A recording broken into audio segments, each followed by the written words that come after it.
First ఆమె చెప్పనివ్వండి, ఆమె చెప్తే. అందరికీ నమస్కారం అండి. నా కూతుర్ని బెదిరించాడండి. మీ మంత్రశక్తుల చేత నేను మీ అమ్మని మీ నాన్నని చంపేస్తాను, మీ అన్నికి పెళ్లి కాకుండా చేస్తాను, మేము ఎందుకు లొంగిపోయావమ్మ అని మేము అడిగితే ఇట్లా నన్ను చంపేస్తానందమ్మా, కుటుంబాన్ని నాశనం చేస్తానందమ్మా, నేను భయపడ్డాను, ఇట్లా లొంగిపోవడం జరిగిందమ్మా అని మా అమ్మాయి చెప్పిందండి అడిగితే. ఆంటీ ఇప్పుడు శ్రీవర్షిని రావడం జరుగుతుంది, ఆమె నిజంగానే మీ దగ్గరకు వచ్చి మీతో ఉంటుందన్న నమ్మకం ఏమైనా ఉందా, లేకపోతే మళ్ళీ అంటే మీరు వశీకరణం చేశారు ఇవన్నీ మాట్లాడడం జరిగింది, అదంతా పక్కన పెడితే ఇప్పుడైతే తీసుకురావడం జరుగుతుంది, పాప నిజంగానే రావాల్సిందా మీ దగ్గరకు వస్తుందా? వచ్చిందండి. వచ్చినాక మేము వశీకరణ సంబంధించి పోలీసు సమస్యలను కౌన్సిలింగ్ ఇప్పించండి. పోలీసుల సమస్య పోలీసు వారి సహకారం కూడా తీసుకున్నామండి. మహిళా శిశు సంక్షేమ శాఖ ఎవరైతే ఉన్నారో వారిని కూడా అప్రోచ్ అయ్యి అక్కడ కూడా వాళ్ళ ద్వారా కూడా సెక్యూరిటీ తీసుకుంటున్నాము.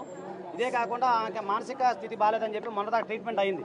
సో దాన్ని కూడా కంటిన్యూ చేస్తా ఉన్నాం. ఇప్పుడు ముఖ్యంగా ఏంటంటే మీ ఇంటికి ఫస్ట్ అఘోరి మాత రావడం జరిగింది, ఎందుకంటే ఇప్పటి వరకు మీరు ఎక్కడ అంటే ప్రత్యేకంగా కూర్చొని ఇంటర్వ్యూస్ ఎక్కడ ఇవ్వలేదు, ఎందుకంటే రుద్రస్వామి గారు ముందు పడ్డారు, తర్వాత ఆజాద్ గారు రావడం వల్ల ఇదంతా జరిగింది, తర్వాత తను వచ్చారు, రాధిక గారు వచ్చారు ఫస్ట్ వైఫ్ అని చెప్పేసి, మీరు ఒక్క ఇంటర్వ్యూ కూడా కూర్చొని ఎవరికి ఇవ్వడం లేదు కాబట్టి అంటే ఫస్ట్ మీరు చేసిన తప్పు వల్లనే అఘోరి మాతకు అంత ఛాన్స్ ఇచ్చారని చెప్పేసి జనాలు మాట్లాడుతున్నారు, దానికి మీరు ఏం ఆన్సర్? మేము ఎటువంటి తప్పు చేయలేదండి. ఒక దొంగ అఘోరి రూపంలో ఒక మాతలాగా వచ్చి మేము మాత అనుకుని నమ్మి ఆడ మనిషి పిల్లని ఏం చేసేది అనుకున్నామండి.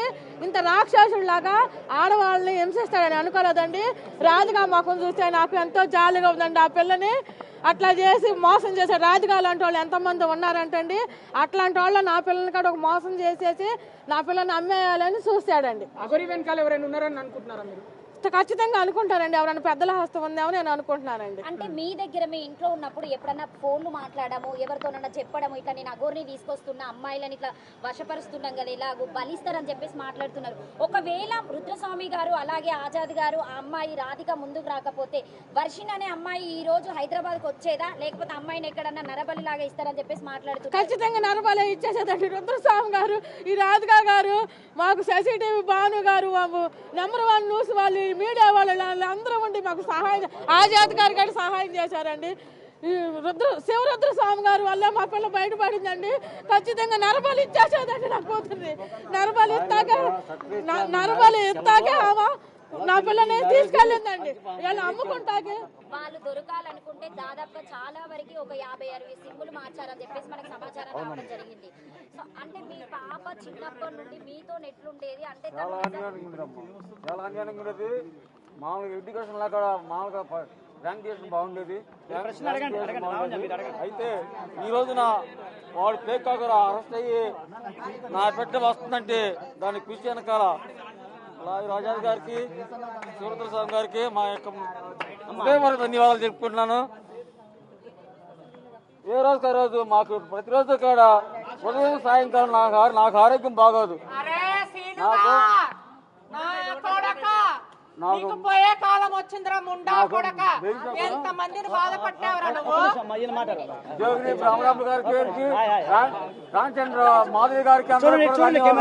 ఇప్పుడు ఇది ఖచ్చితంగా అండి ఇది వ్యవస్థీకృత నేరాల కింద వస్తుంది. జనరల్ ఏంటంటే మొన్నటిదాకా మీకు విషయం చెప్పాలి, ఇది ఎఫ్ఐఆర్ నమోదైంది ఫిబ్రవరిలో మాత్రం. దాని అప్పటి వరకు కూడా ఎలాంటి కదలిక రాలేదు. ఇప్పుడు మీ అందరి సపోర్టు అలాగే మీ అందరి సహకారము అలాగే వీరందరూ ఇచ్చిన సపోర్టు ఇవన్నీ కూడా మేము ఆనరబుల్ మహిళా కమిషన్ వారు ఇచ్చిన సపోర్టు వీటన్నిటితో కూడా కదలిక వచ్చిందని నేను భావిస్తా ఉన్నాను. ఈ సందర్భంగా పోలీసు వారికి, మహిళా కమిషన్ వారికి, మీ అందరూ కూడా మన కుటుంబ సభ్యులందరూ కూడా పేరు పేరున ధన్యవాదాలు. సరే చాలా మంది ఉన్నారు ఇక్కడ, అందరూ తెలిసిన వాళ్ళే. దయచేసి నేను పేర్లు చెప్పలేదని చెప్పి కోపగించుకోమాకంటే రేపు మనం మళ్ళీ అట్లే లేదు. మీ అందరూ కూడా నా సిస్టర్స్, నా కుటుంబ సభ్యులు. సో ఒకటి చెప్తున్నానండి, అన్యాయం కోసం ఆజాద్ ఎప్పుడైనా ఒక్క నిమిషం అక్కడికే వస్తున్నా బెదర్ సెక్షన్స్ కూడా చెప్తున్నాను. సో ఖచ్చితంగా ప్రతి ఒక్కరు కూడా పేరు పేరు ధన్యవాదాలు ఫస్ట్ అది చెప్పాలి. తర్వాత ఏంటంటే ఇది ఏంటంటే అన్ని వ్యవస్థీకృత నేరాలు కాబట్టి ఇవన్నీ కూడా అబౌవ్ 7 years నేరాలే. ఎందుకంటే 318 చీటింగ్ కేసు ఏదైతే ఉందో అది 7 years పడతా ఉంది. నెక్స్ట్ ఇక్కడ ఏంటంటే మహిళల మోడస్టీకి సంబంధించిన విషయము ఇవన్నీ కూడా వ్యవస్థీకృత నేరాలు వస్తాయి కాబట్టి నెక్స్ట్ ఎఫ్ఐఆర్ కూడా ఎక్కడ నమోదవుతుందంటే ప్లేస్ ఆఫ్ అఫెన్స్ కరీంనగర్లో జరిగింది కాబట్టి అక్కడ శ్రీవర్షినికి లేదండి, ఆమె బాధితురాలుగా మేము చూస్తాము. శ్రీవర్షిని కూడా బాధితురాలుగా చూస్తాము. ఆమెను కూడా శ్రీ మహిళా సంక్షేమ కార్యక్రమం ఎవరికన్నా కూడా మేము సబ్మిట్ చేసి ఆమె కొంత కౌన్సిలింగ్ ఇచ్చి ముందుగా ముందుగా కౌన్సిలింగ్ ఇచ్చి ఆమె మైండ్ని మార్చాలనే ప్రయత్నంలో ఉన్నాం సార్. ఇప్పుడు నేను సైంటిఫిక్ రీజన్ గా తెలుసుకుంటే యునిక్ అంటారంట. యునిక్ అనే కొత్త పదం, అది నాకు కూడా తెలియదు. అది డిక్షనరీ మీరు చూసుకోండి. అంటే అంగం 7 years అబౌవ్ ఉండదు. వ్యవస్థీకృత నేరాలు పెట్టాలని చెప్తా ఉన్నాము. ఆమె అంటే ఒక అంగం లేని మగవాడిగానే భావించాలని చెప్పేసి మేము, అంటే నాకున్న సైన్స్ రీజన్స్ గురించి మాకు తెలిసిన ఇన్ఫర్మేషన్ అది వచ్చిందండి. అది అవునంటే డాక్టర్ గారిని మీరు అడగాలి. అది డాక్టర్ సార్ మీరు చెప్పండి, మీ ఇంట్లో ఉన్నప్పుడు ఎప్పుడైనా వశీకరణం గురించి, నరబలి గురించి, అంటే వేరే వాళ్ళ విషయంలో అట్లా మాట్లాడిన దాఖలాలు ఏమైనా ఉన్నాయా? పొలిటీషియన్స్ తో మాట్లాడేదండి. పొలిటీషియన్లతో మాట్లాడేదా? ఓకే, ఏమని మాట్లాడేది అట్లా పొలిటీషియన్లతో? పేర్లు చెప్పకూడదు తెలియదు కానీ మన తెలంగాణ మాజీ చీఫ్ మినిస్టర్ కేటీఆర్ గారితో మాట్లాడేది. రండి, మీరు కూడా రండి. బాను